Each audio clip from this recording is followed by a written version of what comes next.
Namo Buddhaya, Jai Bhim, Jai Hind. Myself Vaishali Kamre. Today I would like to talk about James Prinsep, who played a vital role in deciphering Buddhist history in India. In 1837, that one of the biggest eureka moments in Indian history took place. Finally, Indians could understand their distinct past, which was buried, forgotten from centuries, and the man who achieved this was an extraordinary andrologist and polymath, an Englishman, James Prinsep. Sir William Jones observed inscripted pillars with similar inscriptions scattered across the Indian subcontinents. The ruler like Firoz Shah Tughlaq and Emperor Akbar were also unsuccessful to decode the scripts. James Prinsep, who was an engineer by profession, started as an officer in Banaras Mint. He worked there for nearly 10 years.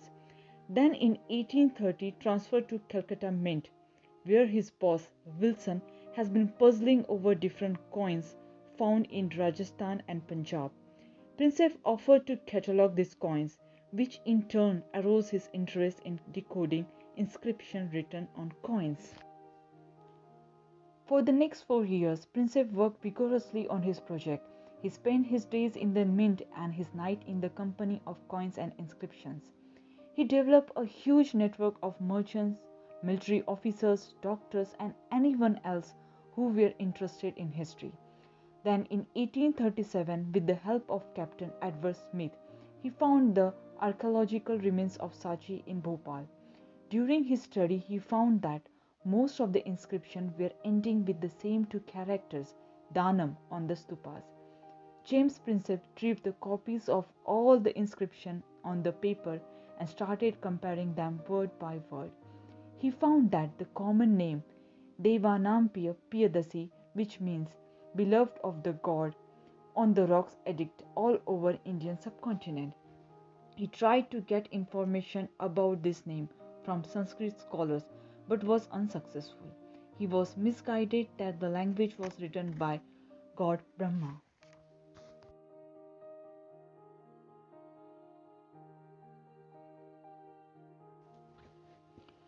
From one of the inscriptions, James came to know that king named Devanampiya Piyadasi changed his religion.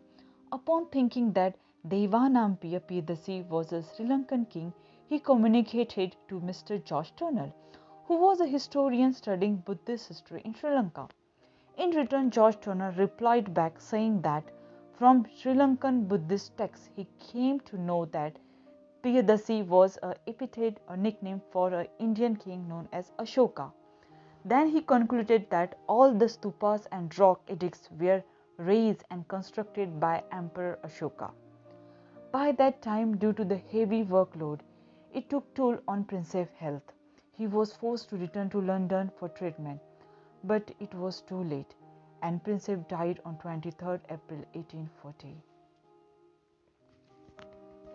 The king who peacefully ruled the country for 40 years without a single war, from Kashmir Valley in the north to the Krishna River in the south, and spread Buddhism across all the Indian subcontinent, created numerous pillars and stupas, was diminished from Indian history, and not a single clue or direct link was open to trace back.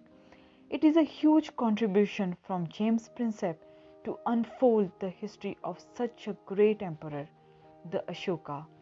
With his impeccable research, he wide opened the doors for other researchers to study the glorious work of the great Ashoka to further extend. Thank you, Jai Bhim.